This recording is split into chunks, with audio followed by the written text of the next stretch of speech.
Hello and welcome to our newest show on Capital Sports Network and all across X, Twitter, whatever you call it, YouTube, Instagram, Facebook. We're even on LinkedIn and Kick right now. I'm Sean Miller, the prodigal Sean. Joining me, Matthew Weatherby at Matthew Weather 8 on X. And next week we'll have Mike Ortiz on the show. And listen, we're going to kick this show off. We're the first, this is the first episode, and we're going to bring in Mark Eckel right away. Welcome, Mark. Huge news. And this show is called Thursday Night Ticket, TNT. And there was a megaton, maybe a 50 megaton bomb TNT drop today with Micah Parsons going to your Packers. I mean, a lot of stuff to talk about with the Packers. For welcome. Yeah, what a thing. I'll be honest. I did my Packer podcast. We taped it yesterday. It went up this morning, Pack a Day, and Jason Perrone, who's my partner on that, we talked about Parsons because there was rumors all week, but they weren't coming from the usual suspects. It wasn't Rappaport or any of the big NFL news guys. It was like people I never knew. Although John Kuhn, the former Packer fullback who now does radio for he's like the sideline reporter for them during their games, and he does the preseason games. He put a thing up. All he put was Micah freaking Parsons. That's all he put on X. So that kind of stuff, like, he knows, he works for the team, so he might know a little bit about this. But anyway, I didn't think it was going to happen. Even though the rumors were out there, and mainly not that I didn't think Green Bay would want to get him. I never thought the Cowboys would trade him. I mean, Jerry Jones doesn't usually trade guys like Micah Parsons. He goes out and gets guys like Micah Parsons, right? So that surprised me that Jerry would now, unless Parsons went to him and said, listen, it doesn't sound like it because Parsons put a thing up online saying, thanking the it didn't sound like he hated the Cowboys. He just wanted Jerry to talk to his agent. Yep. So yeah, it's a huge, it's unbelievable. The best, you could argue who the best defensive player in the game is. I mean, it's Myles Garrett's up there. Watt's getting a little older now, but he's still up there. But if you ask me, even like a month ago, whatever, who's the best defensive player in the game? I'd say Micah Parsons. The best players don't get traded that often, really. But yeah, it seems like the Cowboys are usually involved when it does. You go back to Herschel Walker. I mean, a lot of picks. This isn't Herschel Walker. Changing places here.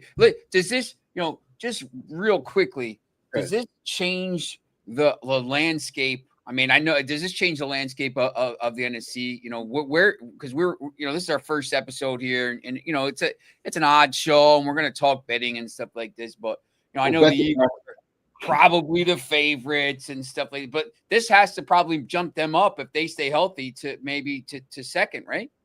Oh, I think they were in the mix. I think they were second or third anyway, to be honest with you. I mean, they had a pretty good.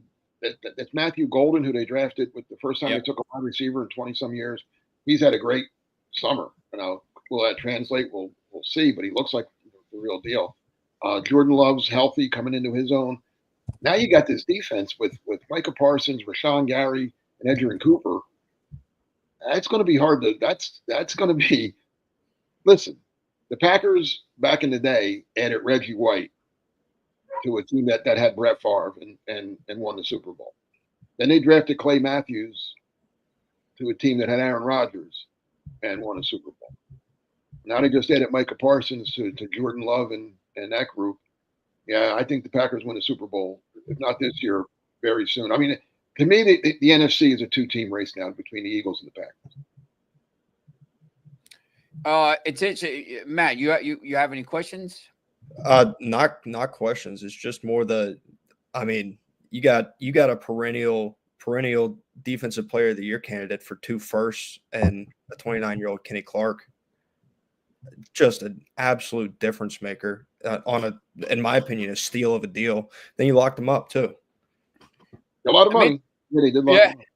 It's interesting too because listen, the NFC North last year, if we look back to last year, it was the last game of the regular season, and the two teams were playing for the top seed, and the loser got the fifth seed, and it was a big deal. And the Packers won a lot of games as well. So, everyone kind of thought the Lions again, but, I think they have some issues, and, you see maybe they regressed a little bit last year. So, but, I know the Rams are pretty good, and people think it could be much better than last year. But, yeah, I mean, you got to be pretty excited as a Packer fan, I would think, too, right? Yeah. I mean, like I said, they added the best defense, in my opinion, the best defensive player in the game to a defense that wasn't bad to begin with. So, yeah, again, I'm still a little surprised. My biggest surprise is that, like I said, that Dallas traded him, and they traded him to the Packers. Like, you would think if they're going to trade him, they're going to offer around the league, right? Like they're going to. I mean, there's got to be 25 to 28 other teams that would want to get involved in this, right? And why not? So why not send him to Miami or New England or Cleveland, to an AFC team where he's not going to hurt you. And maybe even get more. I don't know, but unless Micah did what a lot of NBA players do, which is went to him and said, I only want to go to Green Bay or Philadelphia. Dallas. It's interesting. So they play they play the Cowboys week 4 in Dallas, which is going to be interesting. That the Packers start out with the Lions on next Sunday, and then they got to come right back on that Thursday night, that prime game against the Commanders, both at home. So, obviously, starting out the gate like that, and then you get the Browns, the Cowboys, Bengals, Cardinals. So you got a little bit of an easier run there, but to get someone like this in these first two games, which are huge games in the NFC, and just have them come in and maybe be a difference maker in those games has to be, something that's pretty big right away. Obviously, that Lions and Packers line is going to change a little bit, you'd think. Well, I want to know. I don't know how much, to be honest. I don't know how much he plays in that opener. He's only going to be there about 9, Thursday, so he won't get there till tomorrow. He's only going to be there like about a week. I think he might, that first game against Detroit, it's going to take him a little while to learn the Packers system. I think they play a little different system than the Cowboys do. Do they just tell him to go in there like they did to Alvin Mack at ESU and just say, "What's your job here? Kill everyone!"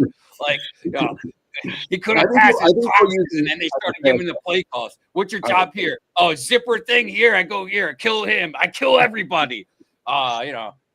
Which is going to be interesting. But it'd be interesting to see how much he plays. And then, obviously you got another quick game right after that. So he's probably, and then you got the 10 days where he's going to probably be up. I think the first two games and they're good games. Don't get me wrong. Lions are, they're Lions may start slow this year. You lose both of your coordinators. That's not easy. That's not easy to replace both coordinators and not miss a beat. So I've said all along, I think Lions are still very good, a very talented team, but to lose, and they're two good coordinators. I mean, there's a reason both of those guys got head coaching jobs. I'm talking about Brian Johnson and Aaron Glenn. So, and they have two new coordinators. They didn't go out and get like experience like the Eagles did. Like the Eagles lost coordinator when they fired their coordinators, went out and got Vic Fangio and Kellen Moore, two guys that had done this for a long time. They got two new guys that have never done this. Johnny Morton, and I can't think of the defense coordinator's name off the top of my head, but they're new at it. So, yeah, I think the Lions may start a little slowly. Washington's good. I mean, I love Jaden Daniels. But yeah, Micah. I think Micah, the first two games, they'll use him, but I don't think he'll be out there 50, 60 plays. I think he'll be out there, on obvious passing downs to just go get the quarterback. And then, like you said, they have a 10-day break that'll get them a little ready. When they play the Browns, he might sack every one of their quarterbacks. We might see Shador. I put your story at the bottom here. This is the 4 teams that could regress, including the 2 NFC North teams. Obviously, the Vikings. The Vikings were really good last year until they get to the end of the season and have to do something important in an important game. and then lost 2 in a row. But they lost their quarterback who was really, really good for them last year, and we'll see how good JJ McCarthy is. And obviously you talk about the Lions losing those things. Yeah. Again, the Lions I think are still going to be good, just not as good as they were last year, and not as good as some people think they're going to be this year. The Vikings, as I wrote in the story, they're the epitome of I'd rather be lucky than good. And if you remember a couple years ago, was it 2022? I guess it was. Yeah, 2022. The Vikings won a bunch of games. They won them all. All these one-score games. They pulled games out. They won this, and they get to the playoffs and they lose in the first round to the Giants because that luck ran out. The following year, they went 7-10.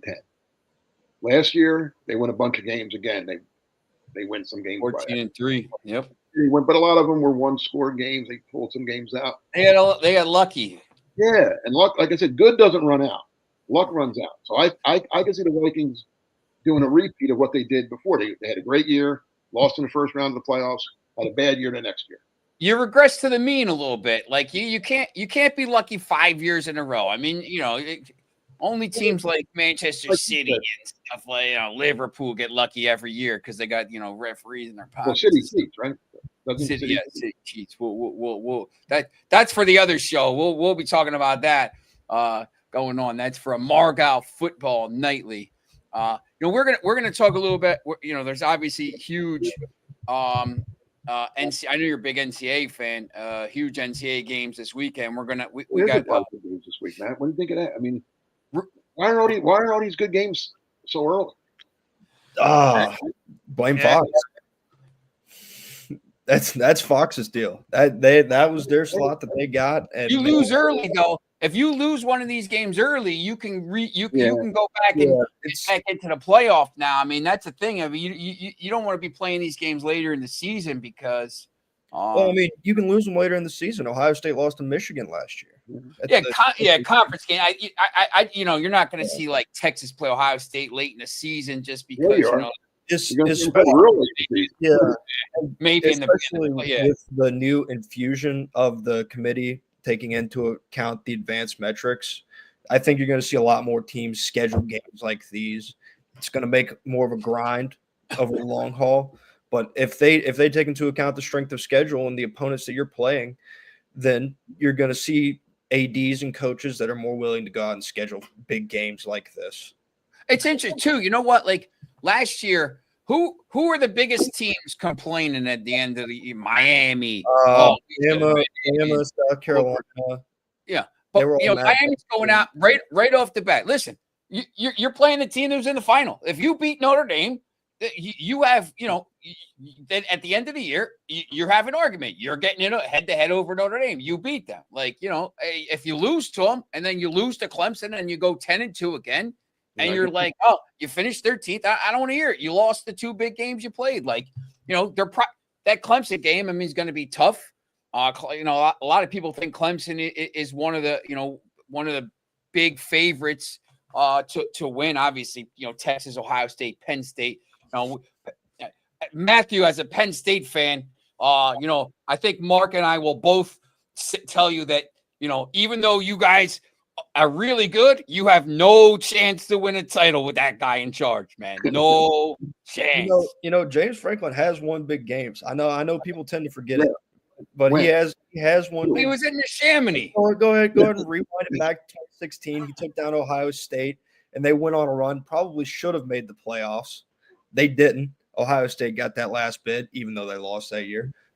No, but I think that strength of schedule is, especially coming into college football and taking into account, is good because you see a guy like Kirk Cignetti who went on a tear this offseason trying to rip the SEC a new one in terms of their scheduling dynamics. And then they go out there and they take every power opponent they have coming up in the future off the schedule and they cupcake that thing up. Mm-hmm. Big talk. I think he's going to have a rude awakening coming this year. It's look, you guys. When I saw Texas was playing Ohio State in the opener, I guess you could look this up, but has the opening game and the final game of the season ever been the same? Like, what I'm saying? Has a team I mean, it had to be a bowl game. I Back remember when they had the kickoff classic at the Meadowlands all the time. Right. There was a couple, like Florida State played in that game a couple times, but that wasn't the team they played. You know what I'm saying? State, I really believe Ohio State Texas could be the national title game, right? I mean, that would. Oh yeah, 100%. I wouldn't know. I think no one would be stunned if those. They're probably the two. The two best teams probably right now. I don't know. Yeah, they're probably the two of the best teams. I mean, people were talking about Kansas State, but they go out and they lose in Ireland and stuff like this. But it's and then the father and brother get in a fight in the parking lot. yeah, that's a tough. You can't go to Ireland, man. I mean, it's the beer is stronger over there. Like it's different. Yeah, look, you got some, Alabama's playing at Florida State. I obviously Alabama will win that. I'm closer than you think. Closer. I hope so. I mean, I'm a Florida State fan. I still trust. After what happened 2 years ago, like I just, you can't be really. Yeah, it's tough, but I still trust Mike Norvell and Florida State. Things obviously went really bad there last year. But you'll know if Mike Norvell is going to be there long term or not based off this game. That's interesting. There's a lot of good games this week, right? I mean, you got Texas. LSU plays LSU Clemson. Yeah. Valley. Yeah, it's interesting. I mean, that LSU Clemson, LSU, that guy never he lost to Florida State, I think 2 years in a row. I mean, they haven't won an opening game since 2019. My guy Kishore, I know, man. My guy Kishore, big fan. He went to school down there. Yeah, this hasn't won opening games since 2019. Wow. Now they're at Clemson. You got to go. You got to go to I mean, they're both called Death Valley, but you got to go to Clemson Death Valley. And it's that Saturday night, 7:30 game. It's interesting because this Sunday night game is Notre Dame and Miami. I'll be at the Oasis concert, maybe watching it on my phone or something like this. But there's some big games. Belichick makes his debut Monday, right? He does. Yeah, Monday against TCU. And obviously, right now at halftime, we're gonna have Ruth the Truth coming on in a couple minutes. She's actually in the press box. She's leaving the press box to come do a live halftime report. South Florida is actually beating Boise State right now. I think it's 10-7. But tomorrow night there's a bunch of games. Illinois, Illinois ranked 12th, which is interesting. I mean, you got a team like that who could kind of sneak up. Not a lot of talk about, someone like that, and they win a game or two. They're a little bit like that Indiana team from last year, who got into the playoffs and did all right. So, but yeah, it's interesting. I mean, if you had to guess who, if you had to put your money on someone right now to win, both college and pro, who would you be backing? You're asking me? Yeah. College. I'm not the college expert, but I'm going to say Texas. Last year, remember the playoffs were a disaster. I mean, it was the number was a 7 and 8 that because they seeded them wrong. Yes. Boise. I mean, listen, nothing against Ohio State shouldn't have been the whatever seed they were. They were better than all those teams. They didn't win. They lost to Michigan, so everybody got down on them. But the automatic Boise State, SMU should not have been that highest. They weren't the better teams. They just seeded them wrong. I picked Ohio State to win it when the playoffs started. I picked. Yeah, we did that thing. Remember that pool we picked? Yep. So I think. I mean, again, I don't want to go chalk, but Texas looks pretty good. I mean, they spent the most money, right? Didn't they spend the most NIL money? Yeah, they did this year. Yeah, all the money. That's what I say, right? So LSU won the best transfer class of the year, though. Who did? LSU. Oh, Brian Kelly's not winning anything. Yeah, that's for sure. And who do you think wins AFC? You know what? I'm going to give you a real surprise here. Wait, let me try to guess. All right.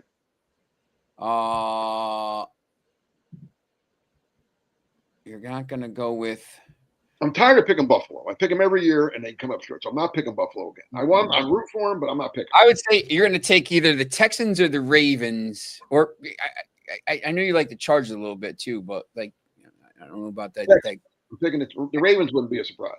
Yeah, I'm going a little off the wall here with the Texans. I just think I love DeMeco Ryans. They have a really easy schedule. The quarterback's good.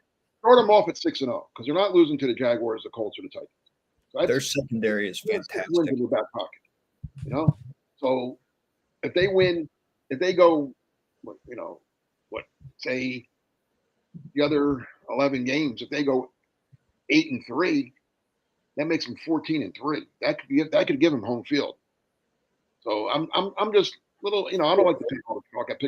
I'm picking all Texas teams, aren't I? University of Texas, Houston. I'm not picking Dallas. Okay, I'm not picking Dallas to win the NFC. I'll promise you that. If you asked me yesterday, I was picking the Eagles to repeat.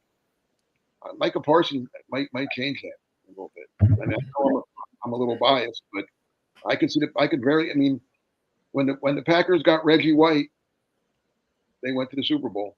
And you don't want to be playing in. I mean, Green Bay does, but you know, you don't want to have to go to Green Bay and if you're the Rams or some warm weather team, the Eagles could handle. Like I said when we started, I think the NFC is a 2-team race now. I think it's the Eagles and back. The Lions are good, but like I said, losing those coordinators are going to hurt them. The Rams, I like the Rams, but can you promise me that Matthew Stafford's going to play 17 games? I don't know. I don't even know if he's going to be able to play the first two. I mean, I don't think he's not. You just don't think he's healthy right now. Like, you know who their backup is, right? And I'm That's it. And I'm not sold on Goff. I mean, you know, like I know he's been, you know, like I don't know how he's going to be with a new coordinator and stuff like this. I'm not sold on the Lions. They'll be good. They have talent, but I don't see them going to Super Bowl. So yeah, I think it's Packers and Eagles, and AFC's loaded. I mean, Baltimore. It wouldn't surprise me at all. Buffalo, Baltimore, Kansas City, the Chargers, the Broncos. Your team, Sean. The Broncos, they're good. I mean, they're tough. That division is very tough. That's my point. I think Kansas City, Los Angeles, and Denver are going to beat each other up a little bit. I mean, each one of them could all go 3 and they could all go lose. You know, they could all beat each other. 3-3. They're going to all be 11-6. The Raiders got a lot better over the offseason. Pete Carroll has won 10 games his past 5 seasons coaching, I believe it is. You could see them all going like 11-6. Right. You know, that's what I see. Yeah, that's exactly 11-6, 12-5. Like no one's going 15-2 in that division. No, but Houston could. That's why. Houston could, and then they get home field and stuff, and then you know those home. You know, so I don't know. I'm going on a little bit with Houston, but I think Stroud bounces back with a good year. You know, they'll be healthier than they were last year. And like I said, I really like DeMeco Ryans as a coach, and I covered him when he played for the Eagles. He and I got along great then. He used to write my preview for me every summer. I would talk to him for like about 20 minutes every Friday. Basically, he would write my preview story for me, just telling me breaking down the game for me like crazy. That's sometimes like you could tell if a player was going to be a coach. I kind of knew DeMeco Ryans was going to be a coach just from the way from talking to him every week. So yeah, that's my picks. But all right. Here's what I'm going to give you a little sleeper in college, and I want Matthew to talk about it later. I'll sign off if you got Ruth coming on, but I'm a little biased living down here in South Carolina. Rutgers? No, that's your team. South Carolina. I think the Gamecocks. I love their quarterback. I think he might be the best quarterback in the country. You agree, Matt? Sellers Lenore Sellers is that good. Yeah. No, and I mean, I feel like it may be talked about more now than it has in the past. South Carolina is such a tough place to play. It is so hard to go in there and win. LSU proved that last year. Lots of teams. I mean, Tennessee back in 2022, they proved it. At night, especially, South Carolina is an extremely difficult place to play. I love their odds this year. Okay. All right. So I'm not just being a homer here. Okay, no, good. Absolutely not. South Carolina's here. You have those teams. You have those teams pop up, in the SEC every year. I mean, you just come out and Mississippi and some of these teams, and if you win a couple games that you're maybe not supposed to win, or you're a 7-point underdog, and then you beat Alabama, or you beat a Mississippi, or you beat a Georgia. All of a sudden now you're in with a mix. You go 10-2 with a win over Georgia, 10-2 with a win over Alabama. You're probably getting into the playoffs. And South Carolina's schedule's more favorable this year too. Yep. Once you get to the playoffs, playoffs, Baylor goes there this year. That'll be playoffs, I think anybody, South Carolina could win. Any of these SEC teams, I think once you get into the playoffs, other than the fact, I would love to see a South Carolina Clemson playoff game. That would be down here. That would be insane. Yeah, where are we going to watch that game? We're going to get a taste of it when they play in the regular season. Well, the regular season game is always crazy here. I learned that when I first got down here. It's funny. I'll tell you a quick story, then I'll go. So I moved down here in 2017, end of July. So the season starts in about I'm here for about a month, and football starting. And that year, South Carolina played North Carolina State, I believe it was. That opening Thursday night, the game was in Charlotte, I believe. Yeah. Mm-hmm. So I'm out at a sports bar and I'm watching the game. And I'm in South Carolina now, so I'm rooting for South Carolina, and they win, and everybody's happy. And hey, Gamecocks, way to go! 2 days later, Saturday afternoon, I'm back in the same bar, and Clemson's playing Auburn, and I'm watching the game, and I'm rooting for Clemson. I figure I'm down here. I don't like Auburn. I have nothing. I could care less about Auburn. So I'm rooting for. And the guy turns to me, looks at me, and says, "Hey, weren't you here the other night?" I said, "Yeah, I was here. I saw you the other night. Yeah, I was here. Weren't you rooting for the Gamecocks?" I said, "Yeah, of course I was." He's like, "Well, listen, man, you can't root for the Gamecocks and Clemson. You got to pick one or the other." I said, "Well, when they play each other, no, you got to pick one or the other. You can't root for both of them." That's like Randy Miller. Right, Randy Miller. Oh man, I like Liverpool and Manchester United. No. I'm like, bro, no, I don't care. Pick whoever you want, but just pick a team, man. Like, I don't care if you take Liverpool, you'd probably be better off at this point. But you can't you can't it's like I was rooting for South Carolina in the SEC and Clemson in the ACC. But yeah, I had to pick one or the other. Palmetto Bowl got buried under South Carolina's mediocrity for a while. It's a special rivalry. Yep, it really is. All right, guys, thanks. Good luck. All right. I'm sure I'll be back with you a few more times. Yeah, definitely. Thanks for coming on. All right, take care. All right, see you. And I saw Root the Truth pop up there. Let's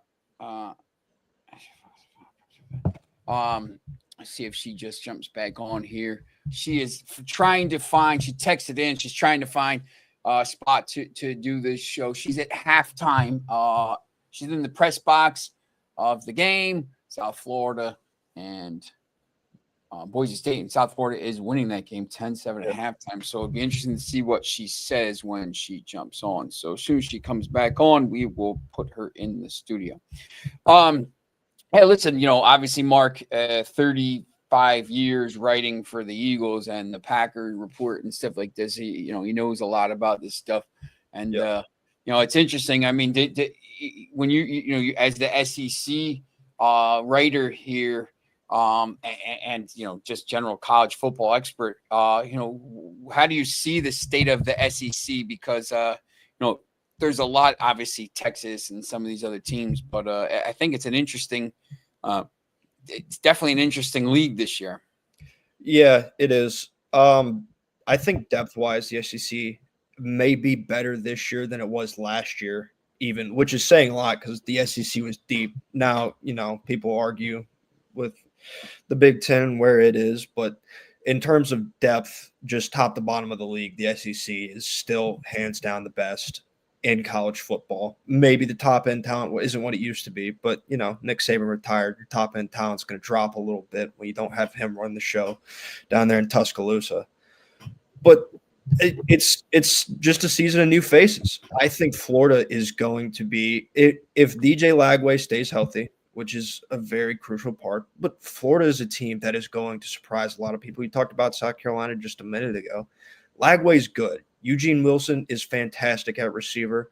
Their offensive line is really good. Their defensive line is really good, and they brought back key pieces. They got rid of Desmond Watson, who couldn't do anything because he's about 550 pounds, couldn't move. but the SEC is going to once again be the best league in college football. Texas A&M, Tennessee, A&M. Florida, Ole Miss, South Carolina, Tennessee, LSU, Alabama, Georgia. What's that? Yeah, Texas. Tennessee, I'm bullish on. Just Yeah. because they lost a lot in the transfer portal. Obviously, Nico goes to UCLA, West Coast, and the great NIL dispute of this offseason. But maybe it's a situation where you look back, kind of like when Rafael Devers got sent to San Francisco. Red Sox got better via addition, via subtraction. Maybe Tennessee gets better addition via subtraction and bringing Joey Aguilar in. Because you can look back at the tape last year, and man, Nico Iamaleava just flat out missed like throwing the football. He either missed it overthrowing it or he missed it read-wise a lot last year in that Josh Heupel offense, and it didn't flow the right way. And you could tell in Arkansas, and obviously the big punctuation or exclamation mark at the end of the season up there in Columbus when they were going to take over Columbus, Ohio. That obviously didn't happen. Tennessee's going to be interesting. I'm not as high. I think they may be more towards the bottom half of the SEC this year if I was to bet on it.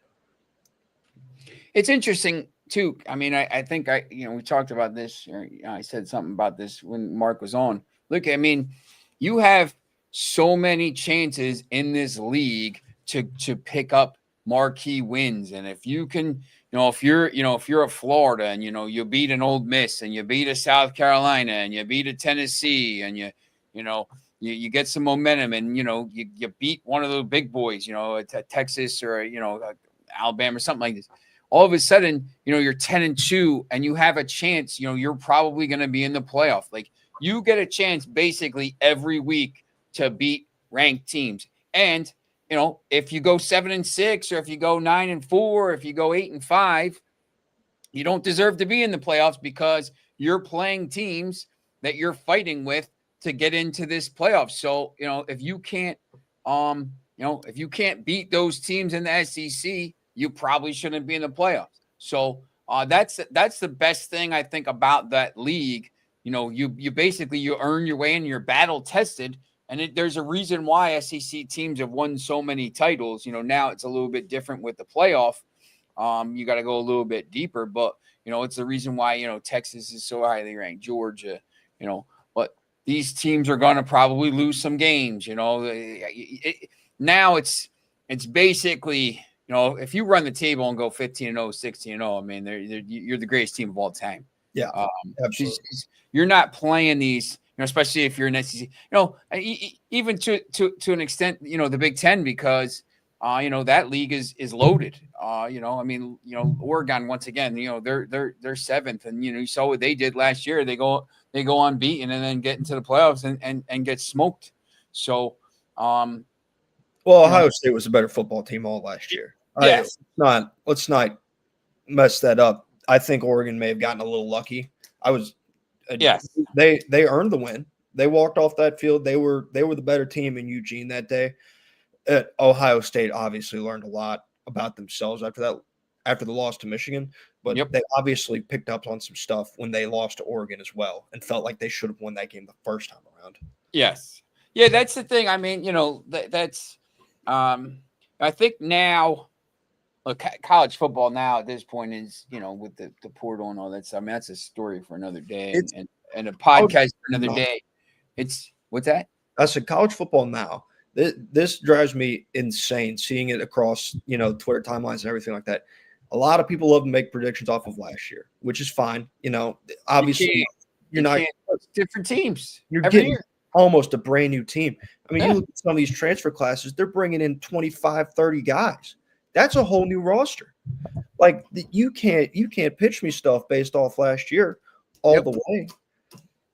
I mean, it's the same. Look, I'm a North Carolina basketball fan, and now it's like, I mean, I can't even. I've been to Final Fours. I saw North Carolina win in 2009, I was in 2008 when they lost in San Antonio. I was in Detroit in 2009. There's all this. I mean, it's a different sport now. Like, college football is a different. I'm not saying it's worse or better. That's once again with all this stuff and NIL, it's just out in the open now. Like, Cam Newton, sorry, Cam Newton. Look, I mean, it was like his dad was like, listen, Mississippi State offers $250,000, whatever. Like, we didn't go there. We went to, like, it was clear that stuff was happening. Like in the 80s, SMU, the death pot, like just happening under the table. Now everything is just whatever. You want to pay and build this roster, it's whatever. It's more like a pro game, but at the same time, like, you have less of a connection sometimes because the different players are different things and stuff like this. So it's just different. I'll tell you what drives me crazy though, is NIL is fully legal. And no one's disputing that or anything like that. But man, when these coaches get up to the podium and they sit there and act like money's not a factor, that drives me insane. Steve Sarkisian at Media Days was talking about how they build relationships and all this stuff. Man, there's a linebacker down here in the state of Georgia named Tyler Atkinson. He's one of the top players in the country. And he chose Texas over Georgia. And I can tell you that 5 years ago, that doesn't happen. He's going to be in Athens, Georgia next year. He took 4 visits to Texas. He's been coming to Georgia since he was in 8th grade. You can pitch me on the we build relationship stuff. You're not building the same relationship in 4 visits that you have since a kid was in 8th grade. I'm just not buying it. Just be honest about it. Be upfront. It's allowed. That's fine. Just be honest with us and don't get up there and sell us a big load of crap. Drives me crazy. Yeah, definitely. Thanks, Jenna, for reposting the stream. I appreciate it. For watching here. A lot of people here watching. We're going to be on every Thursday night from 7 to 8:15, and basically, we had Mark on talking about this big trade right at the beginning, so I didn't get a lot of a chance to talk about this. So we're going to have Matthew will be here. I'm going to be here. Mike Ortiz will be here starting next week. And basically, what the plan is a lot of it. The first half hour, we're going to talk NCAA football because, when a lot of these ESPN games, week 3, week 4, week 5, obviously 7:30 kickoffs. So first half hour, we're going to talk NCAA football. We're going to give you some plays. We're going to talk about the big games of the weekend. It's not going to be a whole 90-minute or 75-minute betting show. There's going to be we're going to talk about bet. And then, if you like what you see, you can go on Twitter and talk to Mike and Matthew and me and whatever. And then, at 7:30, we're going to switch our focus for the final 45 minutes to 8:15 to the kickoff of the NFL game. And that's going to kick off next week with the Eagles playing at home and raising the banner against the Cowboys. I don't have tickets to that. I'm not an Eagle. I'm a Broncos fan, as Mark said, but I do go to Eagles games a lot. So we have tickets for those. But, the second that second 45 minutes, basically, we're going to break down the best games of the weekend. If something's happening in the college game, you have questions, please, put them in the comment box, like, subscribe, all that stuff. Leave us, comments. You have our social media here. So if you have questions for us on social, we'll be checking during the show. But, we'll look at the biggest games from the weekend. And then, right before the last 15 minutes lead up to kickoff, we're going to give you some plays and some bets. And hopefully you win a little money and you enjoy your time on the show. Let's look basically here. We're going to break down the biggest, last week, Iowa State, Kansas State was the big game. Iowa State won 24-21. This week, tonight, there's one team playing right now. Ruth is at that game. It's 10-7 in third quarter. Boise State. I don't know how much Boise State, has a chance to get back in it here. To get back into the playoffs or whatever. But, the real big games, Nebraska's playing Cincinnati later. Stony Brook's playing San Diego State, whatever. But someone will probably be watching that. It's a 10 o'clock game. Tomorrow, same thing. I mean, there's, Western Michigan, Michigan State, Illinois playing Georgia Tech at Colorado. Obviously people will be watching that game. But the real games kick off. The big game is, it's the first game on Saturday, Texas and Ohio State at 12 o'clock. What are your, if you had to look for 3 or 4 games this weekend that really people should keep their eye on, it, obviously Texas, Ohio State, but maybe, something that's off the board a little bit. Where would you be looking? Auburn Baylor on Friday night. That's the first one that comes to mind. There's a lot of belief in Auburn coming out of the offseason and kind of the moves they made in the transfer portal, players they have coming back. There seems to be a belief in Auburn and Hugh Freeze. I personally am not buying it. I would love to see them prove me wrong. I don't see Auburn as that improved over last year. Their difference maker is Jackson Arnold. I don't know if you watched any Jackson Arnold last year at Oklahoma. He wasn't very good. You can blame that on the people around them or the lack thereof. But I'm in a see it to believe it mode with Auburn. They still games like the 7:30 kick they have against Georgia here in a few weeks. I would be scared as a Georgia fan because Jordan Hare's always going to be a different mythical beast or whatever. But going to Baylor, it's a tough test on a Friday night, a short week. They were good at the end of the season last year. Yeah. If people remember that. And I find it interesting, right now I'm on the ESPN site, Auburn is favored by, it's minus 2.5. However, when you look at the matchup predictor, Baylor is actually given a 51.8% chance to win the game, according to analytics, basically a toss up. Sitting here right now, I would pick Baylor over Auburn. Yeah, I think, once again, when you look at the way they ended the season last year, and they played tough against LSU in the bowl game, 44-31 loss. But, they struggled a little bit, and then they got going. I think they won 6 in a row there, 5 or 6 in a row.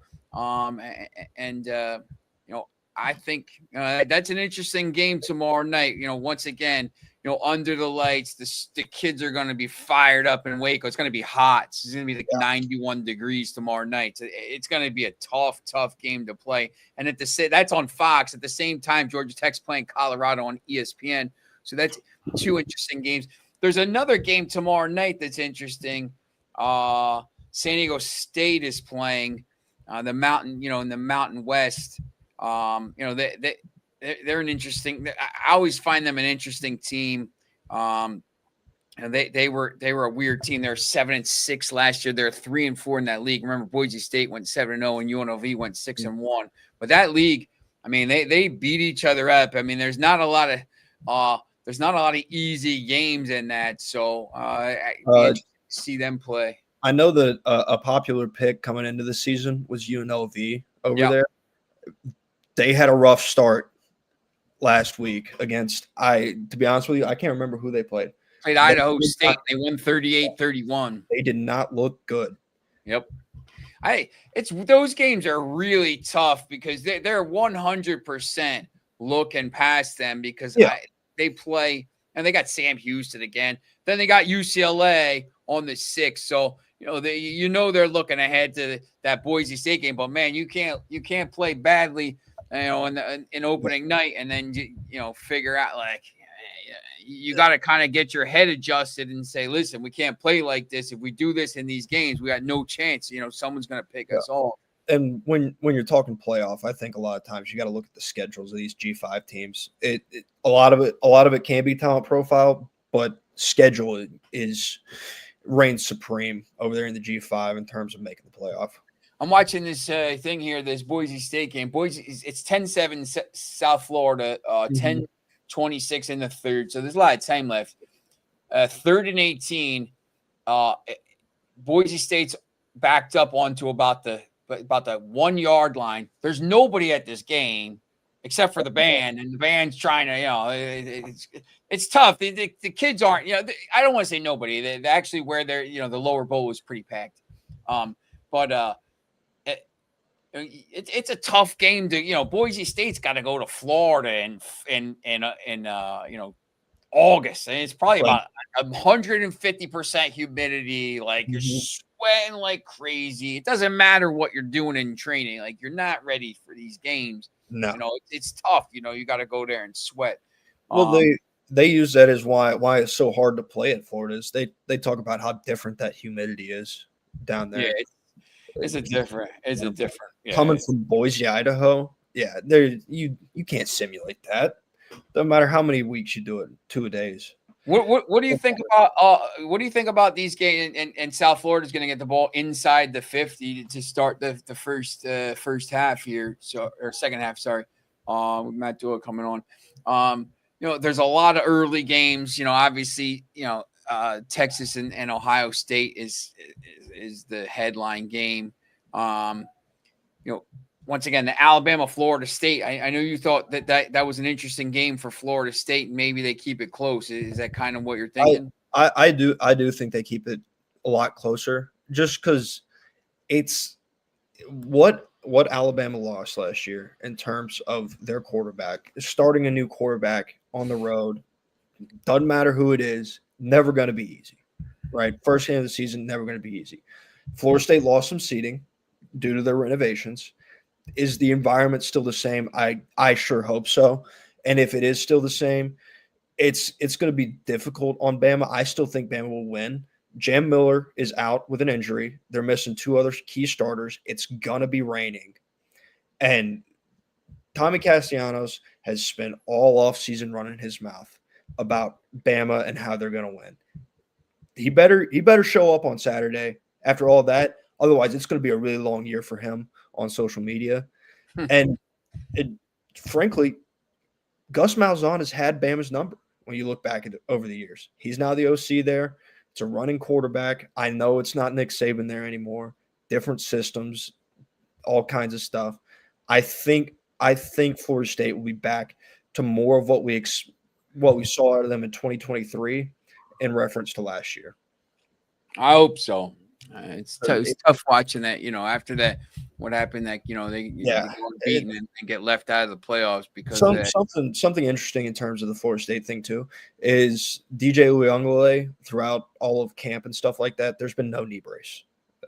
They said he wasn't injured last year. Interesting, he was using a knee brace last year, not using one now in the NFL. Just something, little food for thought there in terms of their quarterback situation last year.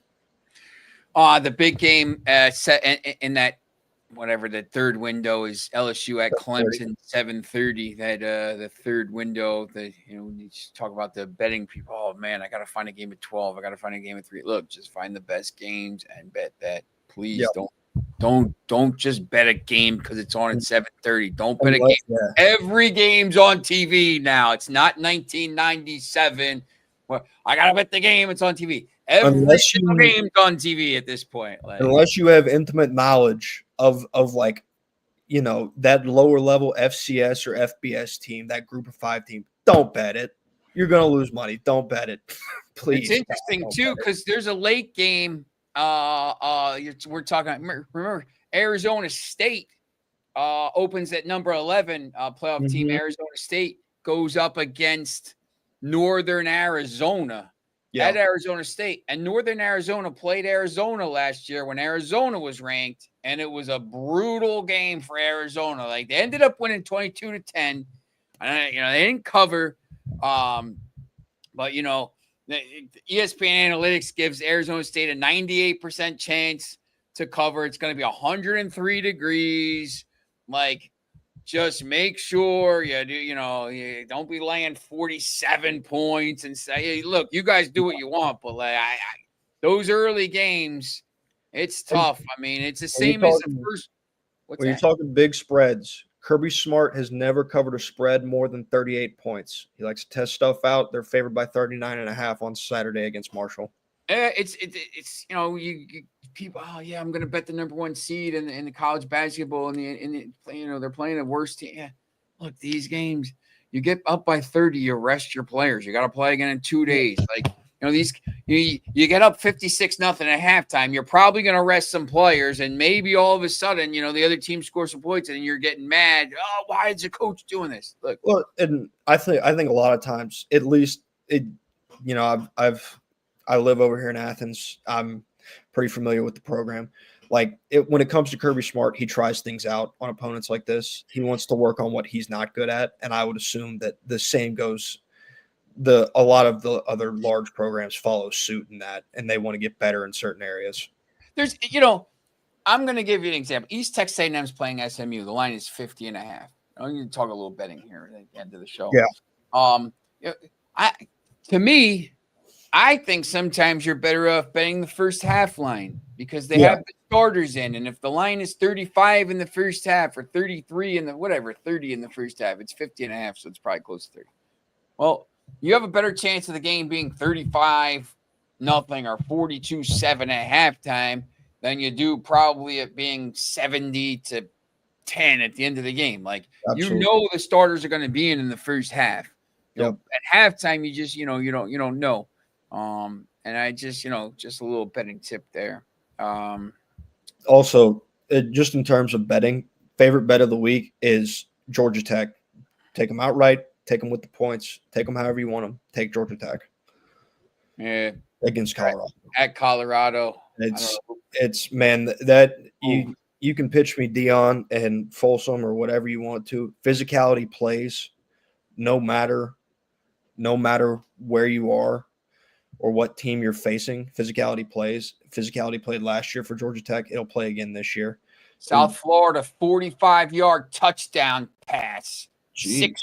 17-7 right now. 8 minutes left in that third period. Boise State, one of the darlings of last year, goes on the road early and is in a lot of trouble. How important was Ashton Jeanty?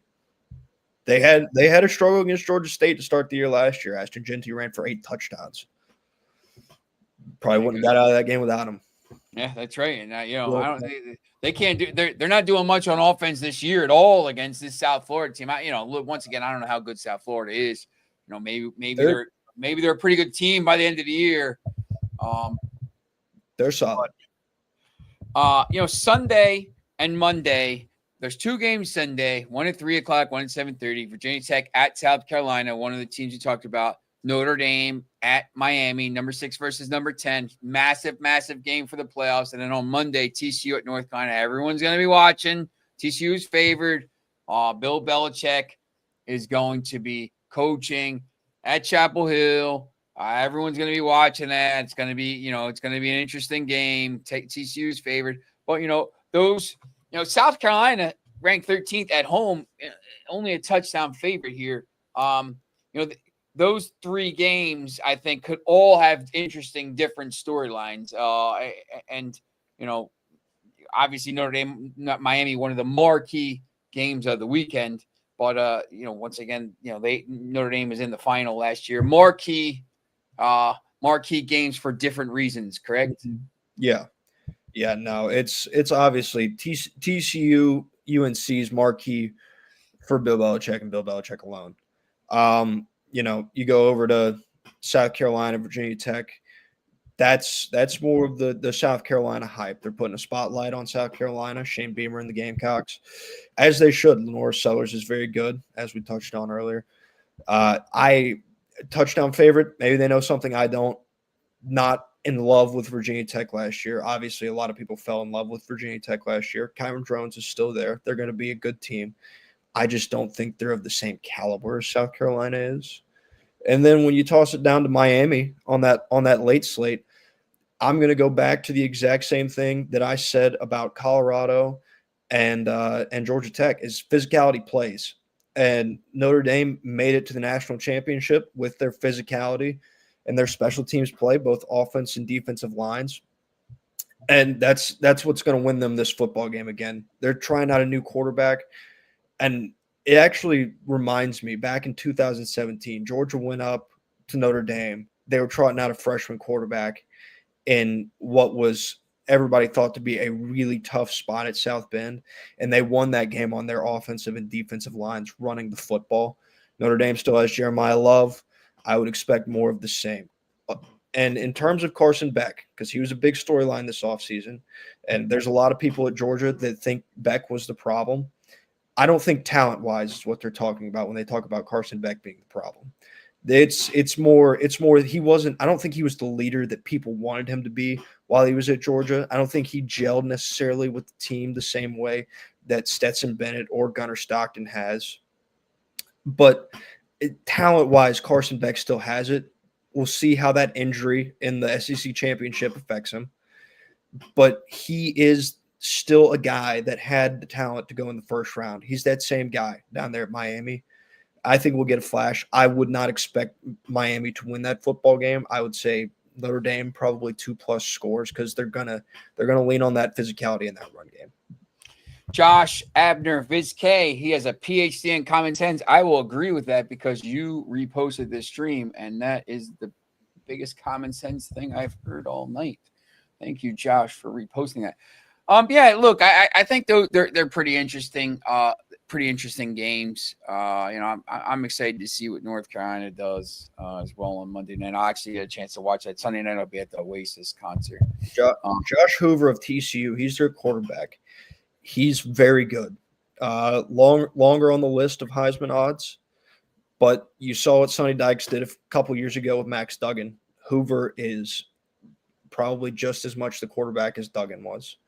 Do they have the same pieces around him? I don't know, but he is legit. Watch for him on Monday night. That was I'm looking at Twitter while I'm doing this. Mm-hmm. That was the punter. It was 4th down, and the punter just threw a 45-yard touchdown. I was watching the pass, and it was wobbling. I was like, what the hell is going on here? It was the punter. So they ran a fake punt. And he threw a 45-yard touchdown. And in a game once again, in a game like this, the punter throwing a touchdown, you're playing a ranked team at home. It's August. All of a sudden, you win this game, and you get a little momentum. If next week, if you go and you lose to, Man.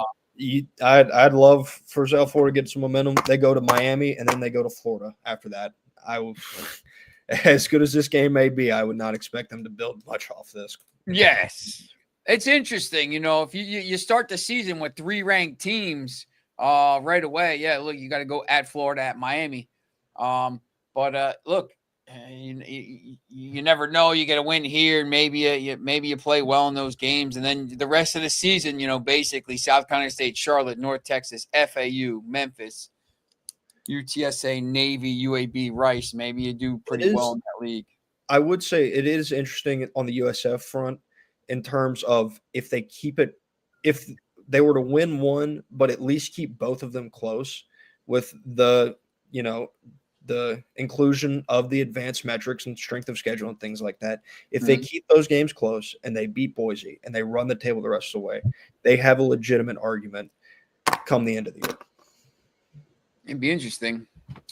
I think just real quickly here, we're going to take a look at the first week schedule. We'll go more into this next week. We'll have a little bit longer and we'll kind of have a little bit more look at this as we go with Mike Ortiz joining and maybe Mark Eckel again. And who knows, we're going to have some special guests in here every week. So Dallas plays at Philadelphia. They're going to raise the banner. Dallas just traded Parsons. That game could be ugly.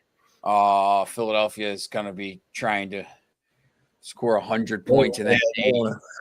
I got the line 7.5. I think I got it at 6 before the line went up. Philadelphia. I know those games are tough early. Those Monday. Those Super Bowl. They talk about the Super Bowl hangover. We'll see. The Super Bowl hangover could come, the next day, in Brazil as Kansas City plays Los Angeles. Obviously, Los Angeles lost the guard, the left tackle. The 8:00 game down in Brazil. Now, the Super Bowl, the Super Bowl winner every single year, the Super Bowl, the winner of the game in Brazil has won the Super Bowl. This is the second year of it. Obviously, the Eagles beat the Packers last year. This year it's Kansas City and Los Angeles.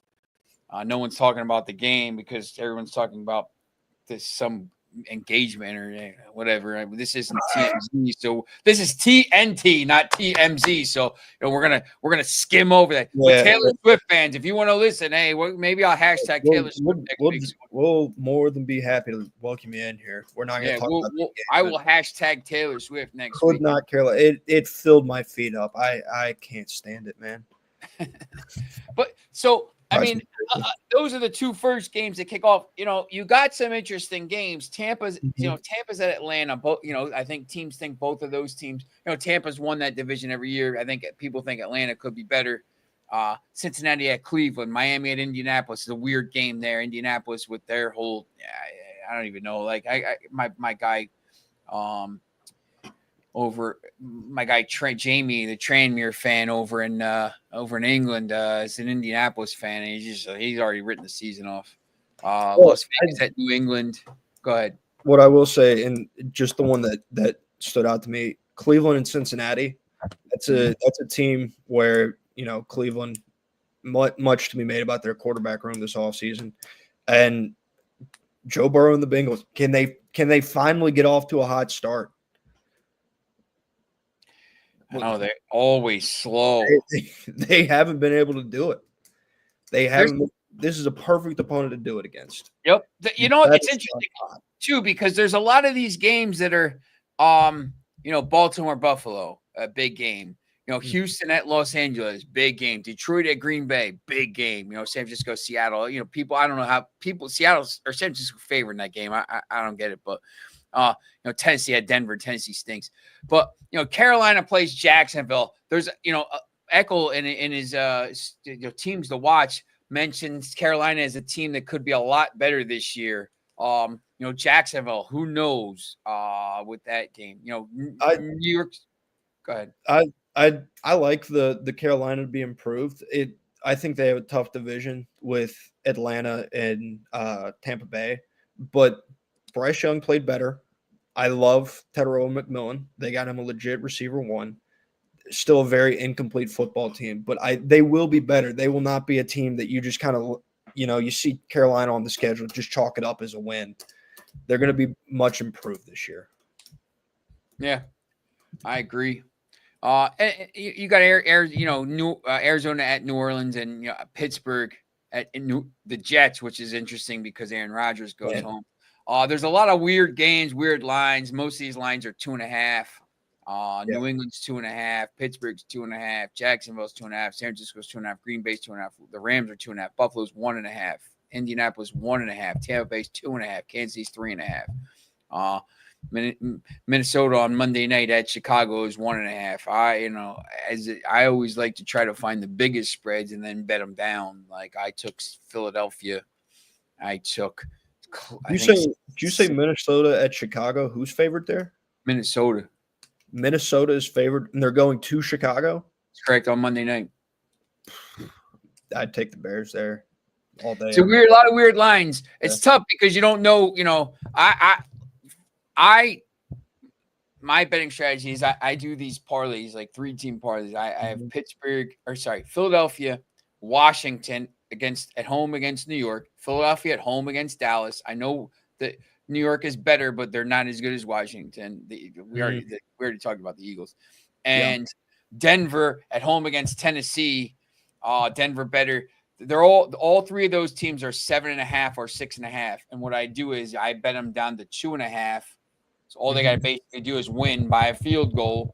And then you do the 3 teams. And, most of the time, those teams that are favored by 7.5, 10 points are going to win. Maybe they don't cover by 10. Maybe they only win by 3. That's why I do it at 2.5. So that's kind of what I do. And, I was pretty successful with that a couple years ago when we were doing the show. So, yeah, I think that is good betting advice. It's safe betting advice. If there ever was such a term when it comes to betting, that is safe betting. That's correct. All right, so that's our opening show here, and once again, we're going to be here every Thursday night. I see a lot of people watching here on the different the X streams. A couple hundred watching here on the X streams. So thank you for that. You can find us on X, Find us on Facebook, Capital Sports Network's Facebook and YouTube, and someone's LinkedIn. A lot of different X accounts. So just tap in. If you have questions during the week, please feel free. We got our socials right here on the screen. Absolutely. Mine's here. Matt's is here. Send us a DM. Send us a message. If you want to, hey, listen, I got this game next week. I'm gonna be there. What do you think about this? Please feel free, and we will talk about that. And get you on. If you're an expert, give us a shout. Maybe we'll get you on at some point. So that's it. So, Matt, what do you think here? First episode. You excited for college football? Oh my God, am I excited! Just every year I will say this year I think it's a little bittersweet with especially heading into week 1. Lee Corso retiring. He was a guy that I got up. I was like 8 years old. I think my mom has a picture of me sitting on the couch. I get up to watch game day, watch Corso put on the headgear. It kind of inspired my love for the sport of college football. Sad to lose him, but he did everything he could for the sport and then some. So, where can they find your stuff? By the way, I know you're going to be writing for so I will be writing articles regarding the SEC, college football on Sports Talk Florida, Sports Talk Georgia, all of those sites, everything. Obviously, follow me on Twitter or X at Matthew Weather 8, and I tweet about the Red Sox sometimes there too. I'm having a little more. They just swept the Orioles. Yeah, having a lot more fun. Having a lot more fun with them this year than I have the last few. It's been a rough ride, but it's rewarding now. And then I live in Athens. I'll be at all of the home Georgia games, and then I will probably be live tweeting when it comes to all of the big college football games, especially this week. Probably gonna tweet some during this Nebraska and Cincinnati game, which I like Nebraska to cover the 6.5 there as well. Big year for Matt Rule and the Cornhuskers. It'll be an interesting game. And you can find my stuff, obviously, on Sports Talk Florida, Sports Talk New York, Sports Talk United, big soccer fan you can see in the background. So, you can read us all over the place, and we'll be more active, obviously, in the next couple of weeks as everything kicks off. So make sure you kind of give us some love. Go over to the website, Sports Talk Florida, Sports Talk Georgia, Sports Talk New Jersey. Go check out all the Sports Talk sites, and make sure you're retweeting those as well, and look for the picks. Yes, sir. And we will be back next week, same time, 7 p.m. And I got to give a shout. I forgot. I got to give a shout out to my guy, Gus, who's watching, my guy, Fraggles. Thanks, Paul, for watching. I think we got Barney watching there, and Peter. Barney 1626127. Like, come on, Shugs. These guys, man, you guys get better. But big trolls on the scene. So man, trying to get into the American football. So They're all the rage these days. that's correct. All right, we will see you again next week. Thanks for watching. All right.